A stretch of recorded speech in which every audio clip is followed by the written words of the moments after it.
आणि आता एक ब्रेकिंग बातमी, IRS अधिकाऱ्याचा कारनामा समोर आलेला आहे। सचिन मोटेंनी 2000 कोटींचा घोटाळा केल्याचा आरोप होतोय। नातेवाईकांच्या मदतीने नवी मुंबईमध्ये हा घोटाळा करण्यात आलाय। गोपीचंद पडळकर यांनी हा मोठा गौप्यस्फोट केलाय। सिडको GST गृहनिर्माण विभागातील बडे अधिकारी यामध्ये सामील असल्याचाही आरोप होतोय।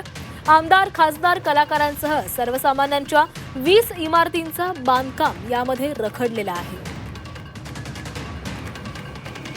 एक DDSR ग्रुप नावाचा ग्रुप, एक IRS आहेत सचिन मोटे, त्यांनी त्यांच्या नात्यातल्या लोकांच्या नावावरती वेगवेगळ्या कंपन्या रजिस्टर केलेल्या आहेत आणि त्या कंपन्यांच्या माध्यमातून जवळपास 20 प्रोजेक्ट वेगवेगळे, म्हणजे त्यामध्ये DDSR बिल्डर्स अँड डेव्हलपर्स यांचं DDSR हाईट्स नावाची एक बिल्डिंग सुरू आहे।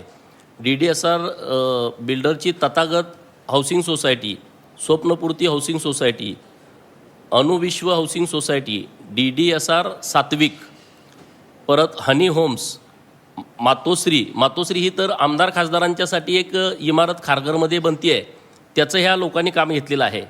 म्हणजे आमचे खिशात आमदार आहेत अशी त्यांची भूमिका आहे, म्हणजे स्टेटमेंट पण त्यांनी केलेले आहेत।